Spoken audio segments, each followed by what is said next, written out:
Dandanon ko ti kablaw kada kayo kakabsat. Kagapgapok iti kasaran dagiti kakabagyan. Dinmanon nga sinabot dagiti kakailyan iti Camp 7 and idandanan ko iti kablaw kada kayo nga pamilya ti pamilya ni Uncle Randy kina ti Myrna nga kuo. Inuray dagiti anak na nga nagkalaysa ni Mark Anthony kastamat ni Jenny iti naragsak nga aldaw nga panagsasabat iti pamilya. And salamat lawan na iti Apo. Insardeng mat itudo. Intudo na ratay kat nagsardeng madan. So yamanak ti nga gundaway. Oray ti nga tsimpo nga mapantayo iti mensahe iti sao ti Dios. Kalpasan nga adadagiti nga affair iti pamilya nga danunan ken nagsasabat iti pamilya. Ragragsak nga okasyon yamanak mo ti nga tsimpo nga mapantayo ti sao ti Dios. Irata, alanyo iti bibiayo. Lukatan nyo iti Bibles yu ket karitok na kayo nga adaalon tayo iti Roma chapter 1 verse 2, 3, and 4. So ada tayo iti verse 2, 3, and 4. Iti last night napanak iti 7 takait ko nga makita tayo dagiti recipients ket naasawan dagiti sinuratan tinakaidanunan na dagiti nga surat no apay nga sino dagiti tattao nga na ito na rin yung surat and naibaga kada kayo dagiti gayam taga Roma nga inayayat iti Diyos di Roma nga naayaban nga santo gapus kini Kristo Jesus. Namako kahit nga mapanijay kagudwa nga 7 nga dagos nga diay nga i-jump tayo lang ng di verse 2, 3, and 4. Napatag diay. Kalpasan nga presentar na Apostol Pablo no sino isuna nga isuna kat maysa nga apostol iti Dios isuna ket tagabu iti Dios na isina para iti panangikasaba iti ebanghelyo iti Dios in clarify na ti 2, 3, and 4 no anya ti ebanghelyo. Amam kaditi ebanghelyo iti Dios. Iti tsimpo na Apostol Pablo dakkel nga dili dayto ket big deal iti tsimpo na. Gapusta no kuna tayo nga ebanghelyo iti Dios sarsaritaan na may panggap iti maysa nga issue nga inaramid iti Dios tapno iti tao nga awan tinamnama ket maykan iti namnama. Iti panakawat dagiti Hudyo iti panakawat da iti gospel ket dayta iti mensahe may panggap di mangisalakan nga naikari kanyada. Nga ti panunot ti Hudyo di mangisalakan nga di ket kasla nga parparehas ni David nga patakyasen nanto ti Roman Empire nga isuna ti agbaling nga turay nga mangidaulo kanyada iti nasyon iti Israel nga isuna nanto ti agturay diti daga. So ti panakawat iti Hudyo iti mangisalakan ket maysa nga mangisalakan kanyada nga mangited waya-waya iti political nga area iti political nga aspeto iti panpanunutan da.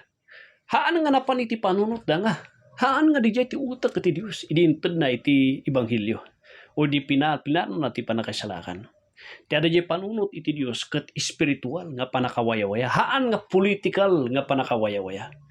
Nga haan da nga maibalod iti maysa nga turay iti nasyon. Ti sarsaritaan iti Dios dijay nga ket waya-waya iti spiritual nga banag. Tapno mawaya-wayaan tayo iti basol tayo.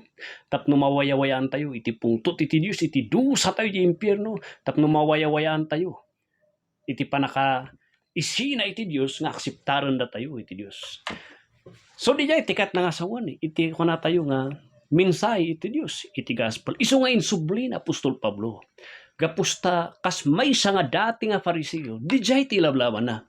Iti maysapay ti panakaawat iti tao iti ebanghelyo ti gospel ket isu iti panangsurot ti 10 nga bilin ket no sinurot mo ti 10 nga bilin ada iti panakaisalakan kanyam isu nga kayat na Apostol Pablo ka buraken dijay irisan dijay ket nasawan ti bagan dijay nga panunot kay baga kanyada ti ebanghelyo ket haan nga sarsaritaan may panggap iti politika Hana nga sarsaritaan iti panagpaimbag ti salunat. Hana nga sarsaritaan may panggap ti panagbaling nga nabaknang. Hana nga sarsaritaan iti sangapulo nga bilin. Hana nga sarsaritaan iti seremonya iti church nga iti kumulgal kan bautisar.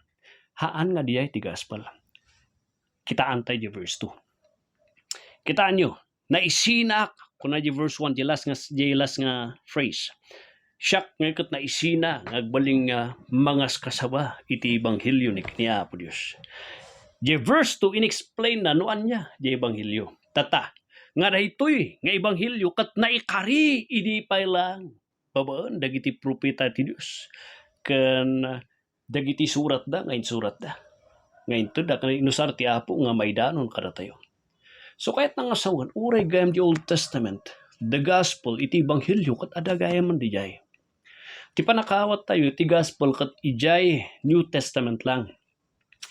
Ijay Old Testament, ti panakawat tayo, awan ti gospel ijay. Nam ito'y nga dakkel nga kamali, nga uray gayam ijay Old Testament, adan jay gospel nga may pukpukaw, baban dagiti propeta. Kinagpaisuan na, ijay Genesis chapter 3 verse 50, naipukaw, jay first, nga mensahe ti Ebanghelyo, nga kunana, daytoy anak, daytoy babae nga daytoy kat payatan ng tuti ulong, referring kini Satanas, kat kagatumtumot ti sakana, referring iti panakatay ni Kristo Jesus di krus iti Kalbaryo. At iba kada kayo, naipukaw ti Ebanghelyo jay. Uray kini Abraham, babaan kanya magtaod iti maysa nga may anak nga nagtaod iti lasag mo. Nga isunto tagbaling nga mangisalakan iti tao. Referring ti Misaya. Uray payman dagiti daduma nga propeta, di Isaiah, ni Jeremiah, iti Salmo, makitam dagiti ladawan nga pukaw may panggep iti panakaisalakan, may panggep ti panakatay, may panggep ti panakaikali kan panagungar iti maysa nga Misaya. And that is pointing iti New Testament nga fulfillment nga napasamak panakatumpal kini Kristo Jesus. Isu nga kuna ni Apostol Pablo, isimsimpa na ikunkonektar na, daytoy Jesus nga hang kumakseptar idi, nga lablabanak idi, isuna gayam, jay panakatumpal, jay kasaba, dagiti propeta idi, may panggap ti panakaisalakan nga Misaya, isuna gayam di jay, jay Ebanghelyo, jay mangisalakan, ni Jesus gayam di sarsarita na, nga iso ti linablaban ko, nga iso di nagpakita kanyak di dalan ti Damascus, iso gayam, iti gospel. So makita yun dihay. So that is the gospel. The gospel kat adan. May sa ti gospel. The gospel the New Testament. Isumot lang ti gospel gam the Old Testament. Nga sarsaritanat. Uray na gijay maparparti di templo. Nga iladladawan na.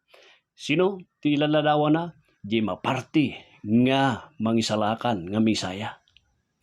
So dahiti ti panunot na Apostol Pablo. Isugayam di jay. Tata. Sino diay? Verse 3, tuloy tayo. Daytoy nga gospel kat sarsaritaan na maipanggap iti anak. Sino ti anak nga ibagbaga? Kitaan nyo di capital Son nga di capital S, di Son nga di, kat nang sawan, Diyos daytoy. Haan nga sinsinan, daytoy nga ordinaryo daytoy nga persona.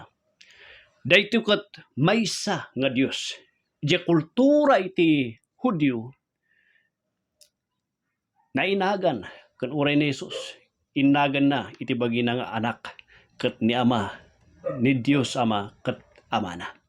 Implying iti kultura ti Hudyo, that is equality with the Father. So sabali iti sonship ni Kristo kastamat kada tayo. Ti sonship ni Kristo kat equality kini Diyos Ama. Jay sonship tayo kini Kristo Jesus kat adoption, relasyon ti sarsaritaan na diay. Jay sonship dagiti angels nga suda kat naiban nga anak ti Dios kat sarsaritaan na iti panagbalinda nga they replicate, replikada iti panakabalin iti Dios. Kaslada nga salming iti panakabalin iti Diyos nga no kitam ti anghel makitam ti panakabalin iti namarswa nga Diyos. Ipakpakita da iti manakabalin nga namarswa nga wan sa bali iti Diyos. Sumakitam iti iti panakausar iti Son. Sonship ni Diyos ni Kristo Jesus nga kahit nang asawon equality ti kini Diyos Ama. Sonship dagiti inmawat kini Kristo Jesus nga kahit nangasawon relasyon. Sonship dagiti angels nga replicate iti panakabalin. Kan dayaw kan iti kinakaskas daw iti Dios. So diay tinausaran dagiti sonship nga diay. And at this time concerning his son, di gospel nga dayto kat it concerns di anak haan nga relihiyon, haan nga sikta, haan nga seremonya. It concerns kini iti anak na. Sino di jay? Ni Jesus nga isu ti Kristo kan apo. Kitaan nyo di title nga Lord? The title is a title nga nausarmat laang kini Diyos Ama.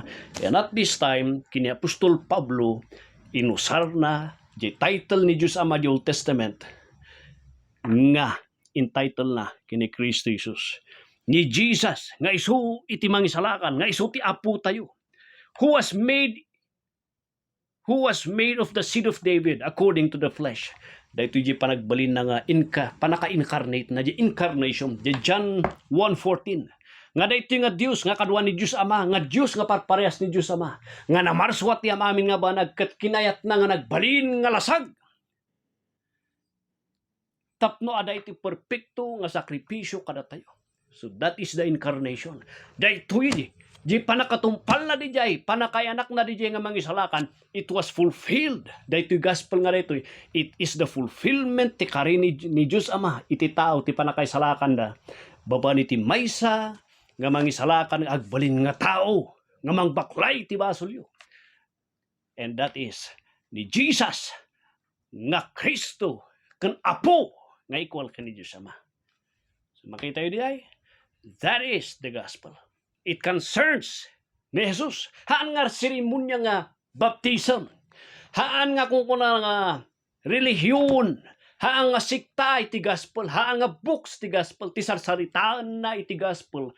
Kat it is the fulfillment ti promise na di Old Testament nga sarsaritaan na it concerns His Son. Nga ni Jesus nga isukat apo nga nagbalin nga lasag. Tapno di lasag na isutag balin nga sakripisyo kada tayo. And ito'y naipukaw. Anya iti gospel. Nga isu, babaan da ito'y, naipukaw. Naipukaw ni anak. Naipukaw isu ng anak ti Diyos. Nga dati otoridad na nga mangbaklay di jay. Nga pudpudno isu na, iti statement na. Anya ti mang panaknak. Anya ti mang panaknak di jay. It is according to the spirit of holiness. Babaan ti pamanaknak ti espiritu nga nangidaulo kanya na iti adat ti daga. Tapno maisigurado nga matumpal iti panakaisalakan nga awan ti lapod iti panakaisalakan iti tao. Napasamak niya. Babaan, kitaan nyo, di resurrection iti panakatay nga napasamak kanya na. Di jay iti mangsilyo. Malaksid di Santo Espiritu nga namang panaknak kanya na ti trabaho na kat nagapu iti Diyos. Uray iti silyo, iti pamanaknak ti panagungan na. Kat isu ti mang panaknak nga isu na kat pudpudno nga isu kat isu iti mangisalakan kada tayo. Dijay iti ebanghelyo nga isu ti inawat tayo. We have received grace. Deta kat parabol iti Dios ngented kada apay dapat lang matay ni Jesucristo kada tayo. Dapat lang iten ni Dios Ama kada tayo. Haan. But that gospel kat na ited kas grasya ti Diyos. We do not deserve. But out of nothing iti tao, ti asi iti Diyos, inted na. Nang ited iti may nga banag, nga hanting nga may kakari, nga mangala. And that is ni Kristo Jesus. The gospel ni Kristo. Nga dahi titirason nga nagbalin nga apostol tayo. Naibawon tayo, nagpakita kanyak. Tinalikudak iti sikta nga nagapuak nga dati. Kat nagbalina ka minsahiro na. Taimbaw na kiti Diyos. Dahil titirason nga naibaw na kagas kasaba ka na kayo. Dahil titirason mo apay nga napasna ka nga lablaban ti pamati. Nga idandanon ko kada kayo itinaga na. Apay, gapos. Dahil nga ibanghilyo. Nga ada ti panakabalin na. Nga mangwaya-waya iti tao ti wasol na. Nga mangwaya-waya ti tao ti panakasintinsya na iti impyerno nga mangikatiw nga ti Diyos. Nga mangiurnos ti relasyon iti tao ni ti Diyos. Nga mangyasidagmanan ti tao iti Diyos. Di ebanghelyo ni Kristo Jesus. Dijay ti Ebanghelyo, hanga seremonya, hanga relihiyon, hanga sikta, tikon ko na Apostol Pablo. It is the person ni Jesu Kristo. Jay naramid na jay krus ti Kalbaryo, jay sakripisyo na jay dara na, jay bagina nga ng baklay ti basol tayo, jay dara na nga ng bayad ti basol tayo. That is the perfect gospel. Ngay bagbaga na Apostol Pablo, haan nga di sa nga pulo nga bilin. So nganuhan mo at tinalak diay nga inaramid ni Kristo Jesus.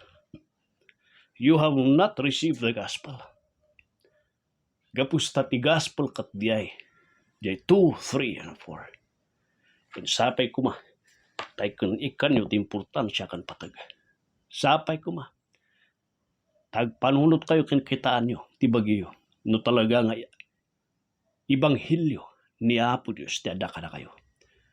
Nga tinalak yung ka din ni Kristo or kurkurangan niyo siya na. The gospel of Christ is about the promise of the Father which concerns the Son nga panaknakan iti Espiritu ti Diyos kanti panagungar na. Nga isutim mensahe nga mangwaya-waya iti tao. Kapsat di taruma. Kakapsat ko dito. Ada kadi ti Ebanghelyo kanya. Sapay ko makapsat. Nagtao di ti puso. Awatem ti Ebanghelyo ni Kristo ti pamati kan baban ti panagbabawim ti basol mo. Natalkem di trinabaho na, di persona na, di misyon na, di krus, nga perpekto kan umanay di ay. Tadijay lang ti Ebanghelyo awanan da duma. Awan ti gospel ti health. Nga nawatom ni Kristo Jesus, katagpaling ka nga nasa lunat, awan ti kasyay, nga kari.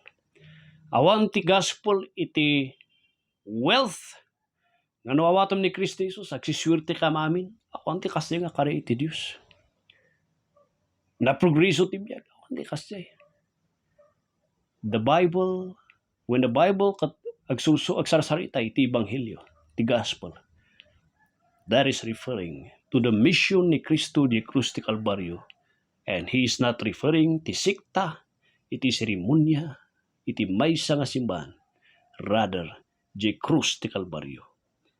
Di panakatay, panakakali, kan panagungar ni Kristo. Kat man nakabalin, kan perpekto diay, nga mangpakawan ti basal mo. Kan mga ikat tingot iti Diyos, nga akseptaran na ka iti Apo, nga mapan ka ti presensya ti Diyos. No, talkam diay. Sapay kumakap. Kapsa, talkam diay. God bless you, kapsa.